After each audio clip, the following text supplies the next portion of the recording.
오늘 저희들에게 주시는 하나님의 말씀은 누가복음 1장 26절에서 38절 말씀입니다. 누가복음 1장 26절에서 38절 말씀.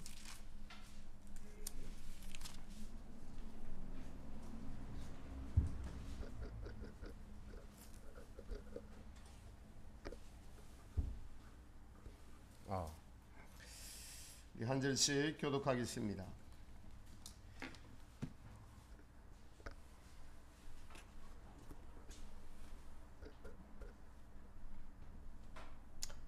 그쪽 안 돼도 괜찮아요. 예스제 달에 천사 가브리엘이 하나님의 보내심을 받아 갈릴리 나사렛이란 동네에 가서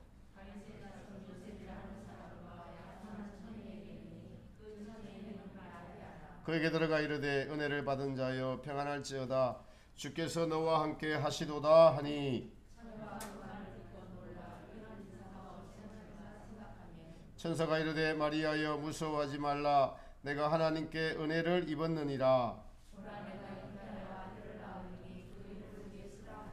그가 큰 자가 되고 지극히 높으시니 아들이라 일컬어질 것이요 주 하나님께서 그 조상 다윗의 왕위를 그에게 주시리라.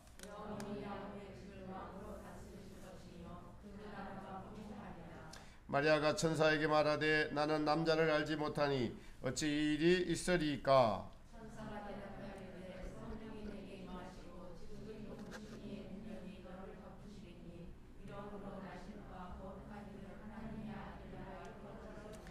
보라 내 친족 엘리사벳도 늙어서 아들을 배었느니라. 본래 임신하지 못한다고 알려지니가 이미 6달이 되었나니. 같이 있습니다. 마리아가 이르되 주의 여종이오니 말씀대로 내게 이루어지이다 하매 천사가 떠나가니라. 아멘. 샬롬. 예수님의 크신 은혜가 주님 앞에 나온 하나님 사랑하시는 우리 귀하신 모든 성도님들 위해 함께 하시기를 예수님의 이름으로 축복합니다. 오늘은 대림주가 시작되는 첫 주입니다. 우리가 믿는 예수님께서 이 땅에 오심을 다시 한 번 더 생각해 보면서 예수님께서 왜 이 땅에 오셨는가, 예수님을 보내신 하나님의 이 역사, 예수님이 이 땅에 오신 이 사건은 인류 역사상 가장 놀라운 사건이죠.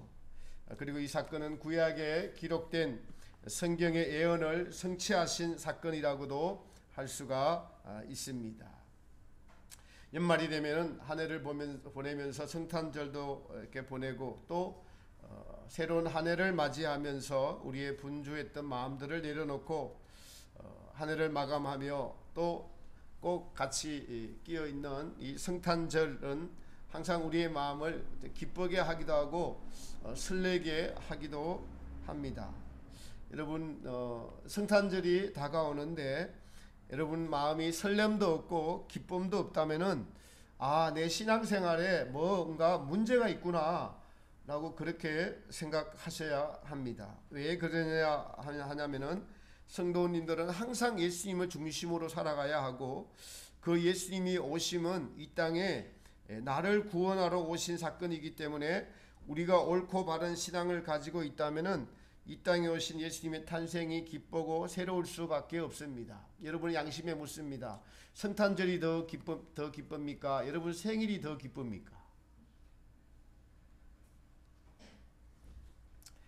사실 최근에 들리는 이 땅의 소식들은 다 암울한 소식들 뿐이죠. 코로나 상황으로 2년여나 이렇게 일상적인 삶을 살지 못하고 또 마스크를 쓰고 사람 만나는 것도 조심스럽고 예배조차도 자유롭지 못한 그런 상황이 되었습니다. 한국의 상황이 이제 코로나를 인정하고 일상으로 돌아가기 위한 첫걸음을 떼려고 하는데 코로나 환자들이 감염 환자들이 4,000명까지 늘어나고 또 암담한 소식은 어제 남아공에서 새로 발견된 바이러스 오미크론이라고 하더라고요.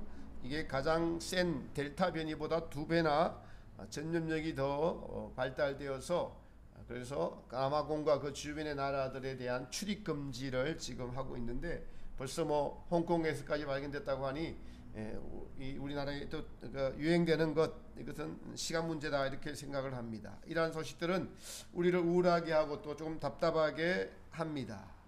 그러나 이제 이러한 모든 환경에서, 이런 어려운 환경일수록 우리가 더 찾아야 되고 구해야 되고 우리에게 좋은 것이 하나 있는데, 그것은 모든 관점을 예수님의 관점, 모든 관점을 믿음의 눈, 믿음의 관점으로 볼 수 있는 그러한 영적인 우리가 훈련을 할 수 있는 환경이 자꾸 마련되고 있다라는 사실입니다. 세상에서의 이 위험, 세상에서의 이 전염병, 이것은 우리 자신을 돌아보고 나의 신앙이 올바른지 올바르지 않은지 점검해 볼 수 있는 아주 중요한 시기입니다. 학자들이 그럽니다. 미국이나 한국에 이 코로나가 끝나면은 40%의 성도들은 교회를 떠날 것이다. 지금 그런 추세에 있습니다. 그럼에도 밝은 빛을 따르는 이 정화교회 성도님들은 꾸준하게 주님을 사랑하고 예배를 사모하고 나오게 됨이 저는 하나님의 은혜요 여러분의 충성이다라고 생각을 해서 매우 감사하게, 목회자로서 감사하게 생각을 하고 있습니다. 세상은 코로나 바이러스의 출현으로 전 세계가 영향을 받고 있지만 우리는 하나님께서 이 코로나를 허락하셔서 하나님의 뜻을 이루고 계심을 볼 수 있는 눈이 있어야 됩니다. 교회에 불어닥친 이 교인수 감소와 예배에 관하여서 이제 전 세계가 또 마찬가지죠. 우리나라뿐만 아니라 정부가 주장을 하고 간섭을 하고, 그리고 믿음이 약한 교회가 그 정부의 방침에 아무 저항 없이 따라가다가, 그러나 한국교회 몇몇 교회가 이것에 대해서 반대를 하고 또 헌법 소원을 하고 이런 것으로 말미암아 다시 회복이 되고 있습니다. 이러한 새로운 이 환경들, 이러한 것을 우리로 믿음을 돌아보게 하고 우리를 더 긴장하게 합니다. 저는 오늘 말씀을 통해서 이 세상에 오신 예수님께서 왜 이 땅에 오셨고, 그리고 하나님께서 오늘 말씀들을 통해서 어떤 방식으로 일을 하시는지를 살펴보며 2000년 전에 오늘 말씀에는 성부 하나님, 성자 하나님, 성령 하나님, 그리고 마리아, 천사 이렇게 다 나옵니다. 오늘날 이 세대도, 예수님이 오실 날이 가까운 이 세대에도 이 마리아에게 나타난 예수님의 일하심, 예수님의 오심, 성령님의 일하심, 이것들을 우리 모두가 살펴보면서 우리가 어떻게 일해야 되는가, 어떤 마인드를 가져야 되는가를 오늘 말씀을 통해서 알려주실 것입니다. 그래서 이 마지막 시대에 우리는 이 성령님의 역사가 계속적으로 이어져 가고 있고, 그래서 그 성령님의 역사에 반응하고 순종하며 이 마지막 때에 저와 여러분들의 영적인 눈이 밝아지고 올바르게 주님을 볼 수 있고, 그래서 하나님의 역사를 이루고자 하는 그러한 마음을 가지고 오늘 이 말씀을 듣고 제가 전하기를 원합니다. 예수님의 나심은 첫 번째로 은혜를 입은 자인 마리아를 통하여서 예수님이 이 땅에 오셨습니다. 성경에 등장한 대부분의 인물들은 여러분 하나님의 은혜를 입은 자였습니다. 오늘 본문의 마리아는 그 중에 특별한 은혜를 입은 분이죠. 왜냐하면 하나님의 아들이신 예수님을 잉태하는 은혜를 입었기 때문입니다. 은혜를 입었다라는 것은 하나님의 일에 동참하는 것을 의미합니다. 여러분 지금 대선판이 벌어지고 있습니다. 거기에 한 자리 차지하려고 길을 쓰고 달려들죠. 그 선거판에서 승리하면은 세상이 부러워하는 한 자리를 차지하게 될 것이기 때문에 그렇습니다. 우리가 하나님의 은혜를 입었다는 것은 하나님의 구원의 역사에 어떠한 일정 지분의 역할을 우리가 해야 된다는 것을 의미합니다. 마리아는 그 지분 중 아주 큰 지분이라고 할 수 있는 하나님의 아들께서 이 땅에 오시는 그 잉태하는 역할을 감당했습니다. 아주 큰 하나님의 은혜와 영광을 입은 거죠. 하나님의 은혜를 입은 자의 특징이 가브리엘 천사장이 이렇게 말합니다. 평안할지어다 주께서 너와 함께 하시도다. 은혜는 하나님의 평강이 반드시 따라오게 되어 있습니다. 이 평안은 세상이 주는 평안이 아니라 하늘이 주는 초자연적인 평강입니다. 이 평안함은 세상의 어떤 일들도 뺏을 수 없는 평강을 의미합니다. 마리아는 사실 처녀가 잉태하는 이러한 상황을 지금 겪어야 합니다. 아주 나이 어린 처녀가 잉태하면 너무 충격적인 일이죠. 그것도 남자를 알지 못하던 여자가 잉태한다는 것은 그 소식을 듣자마자 두려움에 휩싸일 수밖에 없는 일입니다. 그러나 하나님의 은혜가 이 모든 것을 뛰어넘게 합니다. 가브리엘 천사가 전해준 말씀과 마리아에게 임한 은혜는 바로 평강을 가져다 주었습니다. 여러분, 우리도 마찬가지입니다. 은혜를 받은 자의 특징은 어떤 일도 감당할 수 있는 평강이 주어집니다. 이 평강은 하나님의 성령님이 임재하시는 결과이죠. 그 은혜를 주시고 그리고 평강의 마음을 주시고 하나님께서는 순종을 요구하셔서 하나님의 일을 이루어 가십니다. 그 일은 바로 하나님의 아드님을 이 땅에 보내시는 일이죠. 하나님의 일을 이루시는 것을 자세히 관찰해 보면은 참 놀라운 기적들이 많이 있습니다. 하나님이 사람이 되시는 것이 기적인데 또 남자를 통하지 않고 직접 잉태되어서 사람이 되심도 기적입니다. 인간 편에서는 기적이나 하나님 편에서는 기적이 아니고 그냥 일입니다. 하나님의 일을 누구를 통해서 일할까 하다가 마리아를 선택하신 것이죠.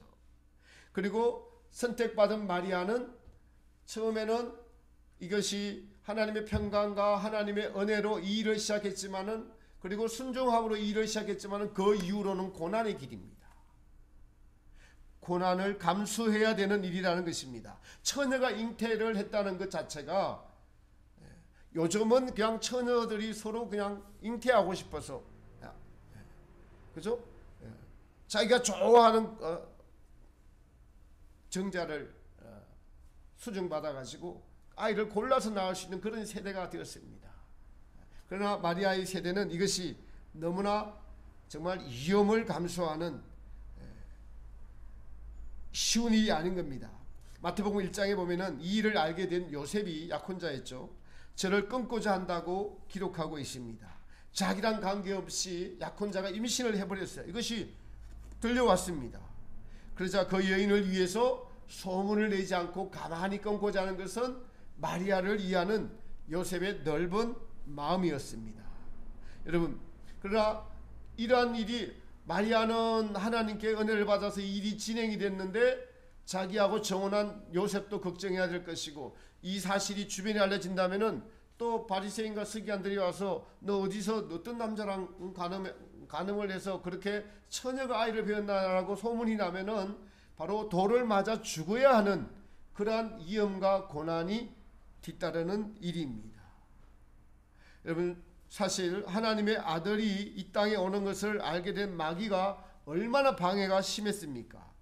나중에 이 사실을 안 동방의 박사들을 통해서 헤롯이 2살 아이의 아기들을 베들레헴 주변의 아이들을 다 죽여버렸지 않습니까? 그 희생이 따른 것입니다. 은혜는 고난을 이기고 하나님의 일을 이루는 가장 큰 동력입니다. 배터리입니다. 자동차가 배터리 없이 기동이 켜지지 않고 갈 수 없듯이 은혜 없이는 하나님의 일을 이룰 수 없습니다. 저와 여러분 하나님의 은혜를 받은 분들이죠. 구원이라는 가장 값진 것을 이 세상에서 은혜로 받았습니다. 그 구원의 은혜는 우리에게 세상이 줄 수 없는 평강을 가져다 줍니다.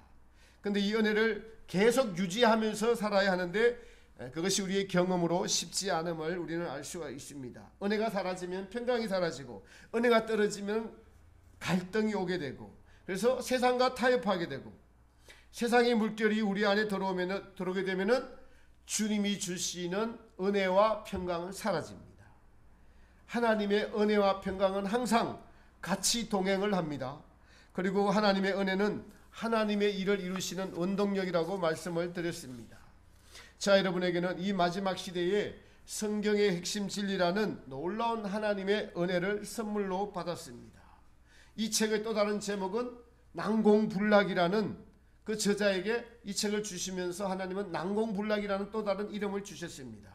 그것은 대한란이라는 큰 한란이 바람이 불어닥칠 터인데 그 책에는 모든 한란의 과정이 상세하게 기록되어 있고 이길 수 있는 비결도 제시되어 있는 책이기 때문에 난공불락이라는 책입니다. 그럼 은혜를 받았다는 것은 일이 있다는 것이고 사명이 있다는 것입니다. 그 사명은 바로 믿음을 지키면서 예수님의 오심을 바르게 전하고 익은 열매를 추수하신 것을 바로 전하는 것이 저와 여러분들의 사명인 것이죠. 우리는 이 사명을 감당하기 위해서 부르심을 받은 자들입니다. 마리아가 하나님의 은혜를 받고 이 땅 예수님을 보내시기 위하여서 특별한 부르심을 받은 것처럼 우리도 예수님의 재림을 준비하면서 그 오심을 준비하는 부르심을 받은 특별한 은혜를 받은 분들입니다. 이 은혜를 주시고 그리고 지속적으로 이 일을 이루어 가시는 분은 성령님이십니다. 두 번째로 하나님의 일은 성령님께서 하십니다. 34절 5절에 보니까 마리아가 천사에게 말하되 나는 사내를 알지 못하니 어찌 이 일이 있으리까. 천사가 대답하여 가로되 성령이 내게 임하시고 지극히 높으신 이의 능력이 너를 덮으시리니. 하나님의 은혜는 성령님이 가져다 주시고 그리고 그 성령님께서 주체가 되셔서 하나님의 일을 이루어 가십니다. 남자를 모르는 여자가 잉태하면 사람이 할 수가 없죠. 하나님의 성령님께서 역사하시는 일입니다. 여러분, 신약의 시대가 시작하면서 예수님의 오심의 시작부터 성령님께서 일하셔서 지금 예수님을 잉태하게 하시고 그리고 예수님께서 공생의 3년 반을 시작하시면서 세례 요한에게 세례를 받으실 때 성령의 기름 부음을 받으시고 예수님께서 사역을 하셨습니다. 그리고 예수님께서 부활 성천하신 후에도 제자들에게 성령을 주셔서 사도행전에 바로 성령행전의 역사가 시작되고 오늘날 이 마지막 때에 우리는 사도행전 29장을 저와 여러분들이 써나가고 있는 그러한 형국입니다. 요한계시록 마지막 장에서도 이 성령의 행사가 다 끝나니까 뭐라고 말씀하시냐니까 성령과 신부가 가로사대 오라 하시는도다. 그러니까 이 일의 주체를 성령님이 하신다는 사실을 여러분 잘 기억해야 됩니다. 자, 여러분 앞으로 우리가 일하는 것이 아니라 성령님이 일하시는 것을 인정하고 인식하고 눈으로 보고 그 성령님을 인정해 드리고 그 성령님이 일하실 수 있도록 우리를 비워드리고 우리가 순종하는 것이 성령님이 일하심의 역사이기 때문에 그렇습니다. 저는 이 일이 이 강단에서 정화교회를 통해서 공동체를 통해서 이루어져 가는 것을 확신하고 날마다 기도하고 그것이 이 성경의 핵심 진리가 대안이다라고 주님은 기도할 때마다 지식으로 알고 있는데 실제로 날마다 그 말씀을 저에게 주세요. 이 성경의 핵심 진리가 마지막 때 대안이다. 붙잡아라. 이 말씀을 살아내라라고 말씀하고 계십니다. 그래서 성령님이 하시는 최근에 오리움교회에서 주최하는 다니엘 기도의 영상을 보고 제가 몇몇 프로그램의 영상을 보고 많은 은혜를 받았습니다. 주님께서 이 땅을 버리시지 않으셨구나. 아직 은혜를 사모하고 성령님의 역사가 이 암울한 시대에도 순종하는 자들을 통해서 역사하고 계시는구나라는 것을 느끼면서 한 줄기 빛을 본 느낌이었습니다. 그 기도에 참여한 교회가 2만여 교회가 된다고 해요.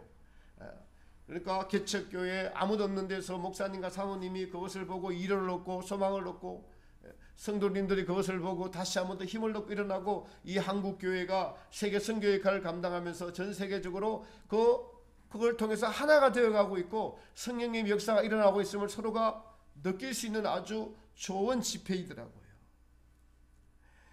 그 간증자들이 자기 힘이 아닌 성령님의 힘으로 이겨나가고 진심으로 고난을 감사하고 또 자신의 죄를 진심으로 자목하는 대목에서 제 안에서 그냥 같이 저 깊은 곳에서 그냥 같이 통곡이 터지고 울음이 터지고 하는 것을 같이 경험을 했습니다. 성령님의 역사죠. 또 하나는 엊그저께 이번 주 연합기도회 공동체 연합기도에서 선교사로 파송된 세 분의 간증에서 많은 은혜와 도전을 받았습니다. 거기에 우리 고성만 선교사님과 또 우리 교회에 오셨던 이해담 선교사님, 장요한 선교사님이 세 분이 짧게 간증을 하셨는데 밝은 빛의 사역자들이 파송되어 간 곳에서 최선을 다하는 모습에 감동을 받고 은혜를 받았습니다. 고성만 선교사님은 필리핀에서 2번이나 죽을 고비를 넘겨서 다시는 그곳에 쳐다보기도 싫고 들어가기도 싫은데 주기철 목사님의 예화를 말씀하시면서 너가 나를 이제 떠나려냐 하니까 주님 계신 곳에는 떠날 수 없다라고 하면서 다시 필리핀에 죽을 고비를 넘겼는데도 불구하고 다시 필리핀에 들어가야 되겠다라는 그런 간증을 할 때 정말 사람들이 알아주지 않아도 하나님은 그 땅에서 한 명의 희생을 원하시고 순교를 원하시는구나, 그런 마음을 또 주시는구나. 죽을 고비를 그곳에서 두 분이 안겼으면 여러분 내 사명은 끝났고 이제 한국에서 좀 편안히 살고 싶지 않겠습니까? 그러나 또 가고자 하는 주님의 마음을 주시고 순종하신다는 그 말을 들을 때 참 은혜가 되었습니다. 또 장요한 선교사님은 태국에 가셔서 고아 사역을 한다고 들었습니다. 가신 지가 지금 뭐 7, 8년 된 것 같아요. 그 고아들 중에 한 자매가 있는데 그 자매랑 같이 성경의 핵심 진리를 나오는 이 성경 구절들을 한 구절씩 매일 썼다는 거예요. 장 선교사님은 태국어를 익히려고 썼고 이제 그 자매는 성경 공부를 하려고 매일 썼습니다. 매일 쓰다 보니까 이 자매가 은혜를 받고, 그런데 이 자매가 그림의 달란트가 있어서 미대에 진학하게 되었다고 해요. 오늘 세월이 좀 지났죠. 근데 어떤 일이 벌어졌냐니까 그 한 구절 쓰는 것이 날마다 진행이 되다 보니까 그림의 달란트가 있으니까 뭐로 표현되겠어요? 책으로, 만화책으로 기본 진리의 책이 2권이 나왔고 요한계시록 책이 1권이 나왔다는 거예요. 태국어로 된 만화책으로 대학생이 되어서 그러니까 한 명을 붙잡고 고아 사역을 하고 성경 공부를 했는데 이것이 나중에 책으로 나오게 되고 성경의 핵심 진리가 전해지는 그 사역을 감당하고 돌아오셔서 이제 코로나 때문에 들어왔다가 다시 돌아가셔야 되는데 비자 발급이 안 돼서 기도하고 있는데 그날 비자 발급이 그렇게 어려운 비자 발급이 다시 되었다고 기도해 달라고 부탁을 하는 걸 보면서 하나님은 각 처소에서 성령님을 통해서 일하고 역사하고 계시는구나. 우리가 잠들어 있으면 안 되겠구나. 저와 여러분이 맡은 지역에서 맡은 그 자리에서 여러분 나라와 공동체를 위해서 또 핵심 진리를 위해서 한마디 정성스럽게 진심으로 기도하는 것이 하나님의 역사를, 성령님의 역사를 이루어가고 계시는 것을 제가 확인하고 매우 기뻤습니다. 근데 장 선교사님이 코로나로 말미암아 한국에 나왔는데 한국에 와서 집에 가니까 자기 아들과 그 사모님이 같이 살고 있는데 하시는 말씀이 와서 느낀 것인데 가정과 나부터 선교해야 되는구나. 왜냐고 하니까 아들이 교회를 가는데 엄마는 태워주고 아들은 안 가더라는 거예요. 교회를 태워주기만 하고 또 뭐 정치적인 이야기지만은 엄마는 왜 박근혜 대통령을 빨리 석방 안 하느냐고 그분 선교사님 말이에요. 아들은 박근혜 전 대통령은 아직도 감옥에 더 있어야 된다라고 하면서 가정이 하나 되지 않는다. 뭐 이런 것을 이야기를 하시고, 또 하나는 이제 자기가 태국에 있다가 들어오니까 사모님이 그 편하게 지내시다가 삼식이 한 명이 집에 왔잖아요. 매일 새끼 밥 먹어야 되는. 그러니까 처음에는 좋아서 뭐 좋은 거 건강 챙긴다고 챙겨주고 하다가 나중에는 귀찮아서 자꾸 뭐라 한다는 거예요. 바꾸고. 그러니까 자꾸 뭐라 하니까 어떻게 해요? 나는 선교하다 들어왔는데 자꾸 뭐라 하니까 속에서 이제 불편한 것이 울퉁불퉁 올라오더라는 거예요. 태국에 살 때는 모두가 다 선교사님 하면서 머리를 조아리고 존경하고 하니까 자기가 굉장히 괜찮은 사람인 줄 알았는데 여기 와서 자기랑 가장 친하게 지내는, 자기를 잘 아는 사모님하고 같이 있다가 보니까 밥 챙겨 먹는 것 때문에 매일 이렇게 옆구리를 찔리는 소리를 들으니까 울퉁불퉁 올라와가지고 깨달은 것이 있답니다. 선교는 가서 해야 되는 것이 아니고 이 자리에서 나부터 해야 되는구나. 회개해야 되는구나. 거룩함을 추구해야 되는구나. 그것을 느꼈다라고 하시는 것입니다. 여러분, 성령님이 우리 안에서 하시는 일, 그것은 가장 먼저 하는 일은 예수님이 우리의 주인 되는 일입니다. 성령님은 우리 안에서 예수님의 주인 되심, 즉 성화를 이루어가는 일을 이루려고 오셨어요. 이것이 첫 번째입니다. 그러니까 하나님의 진리의 사명을 감당하면서 성화를 이루어가는 것, 이것이 둘이 동시에 이루어지는 것이에요. 하나만 이루어지는 것이 아닙니다. 두 가지가 동시에 이루어가고 계시는 것입니다. 성령님의 역사는 바로 다름이 아닌 나의 부흥입니다. 나의 부흥은 다름 아닌 예수님께서 나의 주인 되시는 것이 여러분 부흥입니다. 예수님의 이름이 무엇입니까? 바로 구원주, 우리의 구세주입니다. 그리고 또 다른 이름은 임마누엘이시죠. 하나님이 너와 함께 계십니다. 성령님이 우리 안에 사시는 일, 하나님이 함께 계시는 성전, 하나님의 집을 이루어 가시는 것이 바로 성령님의 일이죠. 그러니까 성령님의 역사를 먼저 다른 데서 찾으려고 해서는 안 돼요. 그 성령님의 역사는 오늘 본문의 마리아에게 예수님을 잉태하는 역사를 이루셨어요. 그리고 그 잉태는 10달 후에 예수님께서 이 땅에 태어나시고 마리아는 또 아기 예수님을 키우시고 이 땅의 사역을 위해서 내보시는 그 사역을 마리아가 감당을 했습니다. 이 사역들이 바로 성령님의 역사입니다. 저 여러분에게 성령님의 역사는 다름 아닌 예수님께서 저 여러분의 항상 어떤 일이든 무슨 일이든 언제 어디서나 예수님이 주인 되는 것이 성령님의 일입니다. 지난주에 주의 영이 계신 곳에는 자유함이 있느니라고 말씀을 드렸습니다. 그 자유함은 우리의 악습으로부터, 죄로부터의 자유, 병으로부터의 자유, 돈으로부터의 자유, 율법으로부터의 자유, 포로된 우리를 자유케 하시려 어둠에서 우리를 끄집어내시려고 예수님께서 이 땅에 오시고 성령님을 통하여 그 일을 이루어 가고 계십니다. 오늘 본문에 하나님의 나타나심, 일하신 그 목적을 이루어 가심이 나타나 있는데 성자 하나님께서 가브리엘을 이제 보내셔서 하나님께서 일하십니다. 그리고 성령님께서는 마리아에게 잉태되는 일을 하시고 마리아에게 평강을 가지다, 은혜와 평강을 가지다 주시죠. 아기 예수님은 마리아 안에서 잉태되었고 자라나게 됩니다. 여기서 우리가 주목해야 할 것이 마리아의 순종입니다. 36절에서 38절에 보니까 보라 내 친족 엘리사벳도 늙어서 아들을 배었느니라. 본래 수태하지 못한다 하던 이가 이미 6달이 되었느니라. 대저 하나님의 모든 말씀은 능치 못하심이 없느니라 라고 하니까 마리아가 뭐라고 하셨어요? 가로되 주의 계집종이오니 말씀대로 내게 이루어지이다. 주의 계집종이오니 말씀대로 이루어지기를 소원합니다. 하나님의 역사는 지금 성부 하나님께서 가브리엘 천사도 나타났습니다. 그리고 성령님이 임하셨어요. 권능이 임하셨습니다. 그래서 성령님의 일하심이 있습니다. 근데 그것이 어디에서요? 마리아라는 사람을 통해서 일하세요. 어떻게 해요? 마리아의 순종함으로. 마리아가 뭐라고 말씀합니까? 나는 내 것이 아니고 주의 것이오니, 주의 소유오니 주의 말씀이 내 안에서 이루어지기를 원합니다 라고 고백합니다. 여러분, 하나님의 역사는 그래서 이 순종함으로 이루어집니다.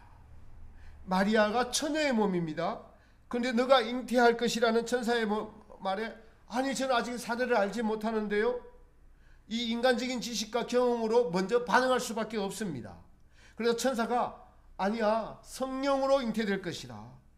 지극히 높으신 하나님의 능력으로 너를 덮으셔서 너를 잉태케 할 것이다. 그러므로 그 나실 바 그분은 하나님의 아들이다 라고 알려주시죠. 여기서 우리가 주목해야 할 것은 이 일을 이루시면서 또 다른 증거를 하나 주시는데 그것은 친척 엘리사벳의 임신입니다. 엘리사벳은 남편이 있었으나 누가 봐도 그 남편과 아내는 임신할 수 있는 능력이 없었습니다. 사람의 힘으로는 아이를 가질 수 없습니다. 그런 상황 가운데 그 엘리사벳이 잉태했다고 하니 마리아에겐 이것이 곧 하나님의 일임을 확정시켜 주는 일이 저쪽에서 일어나는 것입니다.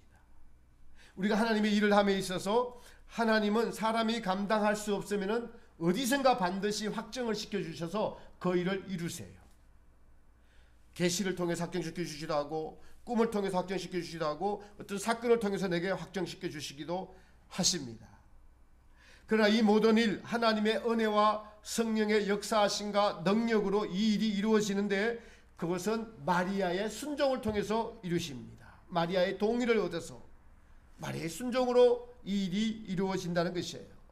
하나님께서 일하시는 방법, 성도님의 순종으로 이루어집니다. 오늘 여러분에게 하나님은 은혜를 베푸십니다. 나 같은 죄인 구원하시려고 이 땅에 오신 그 예수님의 십자가 은혜를 베푸시고 또 성령님으로 말미암아 그 은혜를 우리에게 공급해 주시면서 세상이 줄 수 없는 마음의 평강도 주십니다. 그리고 하나님은 일을 하시는데 마리아는 배가 불러오게 되면서 일이 벌어집니다. 주변의 따가운 시선과 사람들에게 알려져서 손가락질을 받고 정혼한 남편과의 관계도 있습니다. 정혼자인 요셉이 이 사실을 알고 고소하면 자기는 죽음에 처하게 됩니다. 그러나 이 모든 일들을 감당하겠습니다. 하나님을 믿습니다. 여러분, 하나님의 일의 시작은 은혜를 주셔서 성령님의 평강과 더불어 일이 시작이 되나 그 일의 여정은 계속적인 순종입니다. 흔들리지 않는 믿음이 있어야 됩니다. 하나님께서는 순종을 통해서 하나님의 일을 이루십니다. 하나님께서는 마리아에게 아기 예수님을 주셨어요. 자, 여러분에게는 똑같은 걸 주셨습니다. 누굴 주셨어요? 독생자 아들 예수님을 저 여러분에게 주셨어요. 그리고 그 아들 독생자는 우리 마음에 아기 예수님으로 잉태되어서 오신 것과 마찬가지예요. 마리아의 배가 불러오듯이 예수님께서 저 여러분들의 인생에 있어서 주인이 되시는 것은 우리 마음을 지배해 가시는 것을 의미합니다. 어떻게 그것이 이루어집니까? 바로 우리의 순종으로 말미암아 이루어져요. 순종하는 것만큼 이루어집니다. 마리아의 순종으로 예수님께서 이 땅에 오시고 잉태되시고 오신 것처럼 우리 개개인 믿는 모두에게 예수님은 구세주로 찾아오셨어요. 이것은 우리의 힘으로 되는 게 아니죠. 성령님의 능력으로 우리가 은혜와 평강을 받고 오늘 이 자리에서 예배를 드리고 예수님을 구세주로 시인하고 또 성탄절이 되어서 그분의 오심을 다시 한 번 더 생각하면 설레이고 기쁜 마음이 성령님의 능력으로 저와 여러분에게 지금 주어지는 것이에요. 그런데 그러고 난 이후에 계속 그 아기가 자라가는 것은 고난과 역경의 환경에서 마리아가 굴하지 않고 계속적으로 나는 주님의 것이오니 주님의 뜻대로 이루어집니다라고 이를 철석같이 믿고 보니까 배가 불러오고 주변의 따가운 시선과 그런 것들을 아랑곳하지 않고 하나님 일이 내게 이루어질 것이다 라고 하면서 하나님께 기도하고 아기를 소중히 여기는 그 순종하는 마음이 계속 예수님이 잉태되게 할 수 있는 순종하는 마음이었습니다. 자, 여러분도 마찬가지라는 거예요. 여러분, 히브리서 11장은 믿음장이죠. 아브라함의 믿음의 시작은 무엇부터 시작됩니까? 순종으로 말미암았습니다. 아담의 타락은 불순종으로 시작되었지만은 하나님은 믿음의 조상인 아브라함을 통하여서 순종이 무엇인지 저와 여러분에게 알려주고 계세요. 여러분, 하나님께서 여러분에게 구세주를 선물로 주신 것이 몇 년씩 되셨습니까? 얼마나 되었습니까? 수십 년이 되신 분도 계시고 몇 년 안 된 분도 계셔요. 그 예수님께서 여러분의 주인이 되신 것만큼 여러분이 순종한 것만큼 그 예수님은 자라나게 되어 있습니다. 그 예수님이 자라났다는 것은 그만큼 하나님이 통치하시는 나라, 예수님이 주인인 나라, 심령천국이 이루어진 것을 의미합니다. 이것은 오늘 여러분이 살아있는 신앙이라면 반드시 느껴야 돼요. 천국에 대한 감각이 없다면, 그냥 막연하다면 여러분은 아직 그냥 예수님을 구세주로 받기만 했어요. 키우지 못했습니다. 자라나지 못했습니다. 왜요? 왜 그럴까요? 순종하지 못해서 그런 거예요. 내 생각대로 내 마음대로 예수님은 그냥 거기 계셔요. 예수님 내게 이 땅에 축복만 주세요. 그렇게 살았기 때문에 천국에 대한 감각, 천국에 대한 소망, 이것이 여러분 안에 자라날 수가 없습니다. 예수님이 그만큼 주인이 안 됐다는 거예요. 내가 나의 인생의 주인이라는 뜻입니다.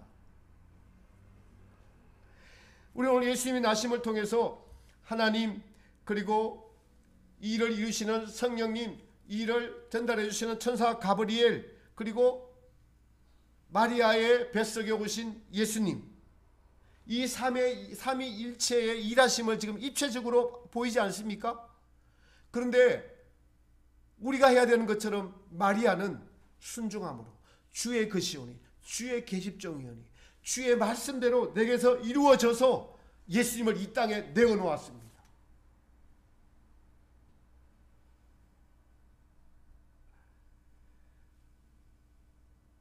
자, 여러분들도 구세주 예수님을 우리에게 주셨는데 구세주 예수님을 우리의 주인으로 모시고 성령님께서 그 어려운 환경들을 통해서 우리를 인내하게 하시고 순종하게 하시면서 하나님의 나라, 예수님이 통치하시는 나라, 예수님이 주인인 나라, 그러므로 우리는 마리아가 10달 이후에 예수님을 이 땅에 내어놓으셔서 우리에게 구세주로 주신 것처럼 자 여러분의 삶에도 순종하는 것만큼 뭐가 나와야 될까요? 예수님이 나와야 됩니다. 그것이 빛과 소금의 역할이에요. 이 일을 받아들이지 못하고 인식하지 못하고 있다면 자 여러분들은 이 마지막 시대의 사명을 감당할 수 없습니다. 죽은 신앙인들이에요.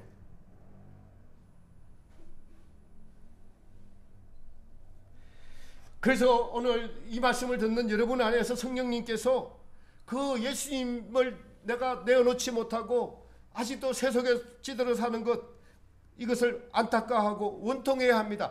분해해야 돼요. 마귀에게 속아서 세상 염려 걱정하느라 자식 뒷바라지 아니라 세상에서 가장 중요한 것이고 나 자신이고 가정이고 이런저런 핑계로 예수님이 우리 안에서 자라가지 못한 것의 모든 책임은 우리에게 있습니다. 오늘 이 말씀을 주시면 또 은혜를 주시는 것입니다. 또 성령님의 감동을 주시는 것입니다. 내가 구세주 예수님을 주었다. 하나님이 세상을 이처럼 사랑하사 독생자로 주셨어요. 주 여러분에게 주셨습니다. 그 예수님은 우리에게 누구십니까? 우리의 구원주입니다. 마리아는 나는 처녀이고 남자를 알지도 못하는데 어찌 아이를 잉태한다는 말입니까? 그러나 천사가 성령님이 너와 함께 계실 것이다. 지극히 거룩한 능력이 너를 덮을 것이다. 성령님의 능력으로 일을 이루신다. 너 힘으로 하는 것 아니야. 너는 그냥 그 순간에 순종하기만 해. 모든 일은 성령님이 이루십니다. 여러분 앞으로 정학교회는 저와 여러분 이 일을 봐야 돼요. 이 일을 보고 우리는 순종하고 성령님이 이 교회에 역사할 수 있도록 우리를 내어드려야 됩니다. 그래야만 사명을 감당할 수 있습니다. 말도 안 되는 환경에서 가브리엘 천사의 말씀에 순종하고 성령님의 능력에 맡겼습니다. 아기 예수님이 태어나셨습니다. 그 순종으로 말미암아 한 여인의 순종으로 말미암아 예수님을 우리에게 주셨어요. 자 여러분의 순종하는 것만큼 여러분의 예수님이 전파되게 되어 있습니다. 여러분의 예수님이 이웃에게 나타나게 되어 있어요. 얼마만큼요? 순종하는 것만큼. 대림절은 이 예수님의 오심을 기대하는 마음, 기쁜 마음이 있어야 합니다. 그리고 우리도 마리아처럼 타인에게 예수님을 줄 수 있어야 합니다. 여러분의 순종으로 그 예수님은 세상의 택한 자들의 주인이 되어 가십니다. 이제 그 예수님께서 마지막이 다 되어서 세상을 심판하러 오십니다. 그 사명을 우리에게 맡기셨어요. 지금 나의 모습, 우리 교회의 모습을 보면 감당할 수 없습니다. 그러나 하나님께서는 한 분의 익은 열매로 이 일을 시작하시고 그 이루신 하나님의 능력을 의지하면서 우리는 나가 주가 아닌 이제 하나님 나는 주의 것이오니 말씀대로 내게 이루어지리라고 맡길 때 성령님이 일하실 수가 있는 것입니다. 그러니 여러분의 맡은 자리, 직분, 기도의 자리, 그 자리에서 충성하십시오. 가장 중요한 것은 내 안에 예수님이 주인 되는 것입니다. 내 안에 맡기신, 나 안에 오신 예수님을 순종할 때 그 예수님은 성령님의 역사를 통해서 우리를 통해서 일하시면서 세상을 변화시킵니다. 예수님이 나타나면은 예수님이 어디든지 계시면은 주의 영이 계시면은 자유함이 있습니다. 여러분 치료가 있습니다. 사랑이 있습니다. 용서가 있습니다. 은혜가 있습니다. 평강이 있습니다. 따뜻함이 있습니다. 이것으로 하나님이 일하십니다. 우리의 할 일은 주의 계십정이오니 말씀대로 내게 이루어지이다. 같이 한번 하겠습니다. 저는 주님 것이오니 순종하겠습니다. 이 말씀에 결단을 하시고 우리 니나께서 넘어질 수밖에 없지만은 오늘 말씀을 보니까 하나님, 성자 하나님, 성령 하나님, 그 하나님께서 예수님을 마리아에게 주시고 잉태되는 가정들을 통해서 하나님 어떻게 일하시는지를 우리에게 보여주셨습니다. 그게 2000년 전에 그냥 마리아에게서만 일어난 일이 아니라 오늘 저와 여러분에게도 똑같은 일을 하나님이 하고 계시다는 사실이에요. 구세주 예수님을 주셨다고요. 그 예수님께 순종하는 것만큼 예수님은 반드시 삶 속에서 나타나게 되어 있습니다. 이것이 우리의 눈으로 보고 믿어지는, 그래서 이 모든 것이 하나님의 영광이요 하나님의 일하심이요 성령님의 능력으로 일하신다는 것을 볼 수 있는 유일한 길은 순종하는 것입니다. 순종하는 믿음이 자 여러분들을 환창한 완전히 다른 삶으로 우리를 변화시켜 주실 것이고 교회를 변화시켜 주실 것이고 하나님이 성령님이 이 교회의 주인이 되셔서 이를 이루실 것입니다. 저는 이것을 확실히 믿습니다. 날마다 기도할 때마다 성경의 심진리가 대안이다라고 강력하게 말씀하셔서 저를 또 세우시고 어디 가든지 그 일을 선포하게 하시고 담대하게 전하게 하시고 기도하게 하십니다. 능력봉에 가셔서 이 일을 기도하게 하셔요. 안 갈 수가 없습니다. 하나님의 사랑하는 성도 여러분, 여러분에게 주신 예수님에게 순종하셔서 예수님이 여러분의 주인 되는 다시 한번 결단하십시오. 그리고 기도하십시오. 지금껏 나의 경험을 보면 안 됩니다. 주님 도와주십시오. 성령의 능력으로 도와주십시오. 작은 것 하나부터 순종하십시오. 자기 전에 기도하고자 하는 것, 말씀을 더 읽는 것, 가까운 사람에게 존중하고 존대해 주는 것 하나부터 시작하면 그 일이 기초가 되어서 지평이 넓어질 것입니다. 우리 정화교회가 이 마지막 때 하나님의 사명을 감당하는 귀한 교회, 하나님의 성령님이 역사하시는 교회, 오늘 이 복음서에 이루어진 마리아의 일이 우리도 일어날 수 있는 그러한 교회가 되기 위해서 저와 여러분들이 진실되고 정직하게 순종하면서 하나님께 영광을 돌리면서 하나님의 일에 나타나심을 고대하면서 성령님이 일하심을 볼 수 있는 그런 영적인 눈이 열리고 성령님이 강력하게 역사하는 그런 교회가 되시기를 우리 주님의 이름으로 축복합니다. 찬송가 179장 드리면서 봉헌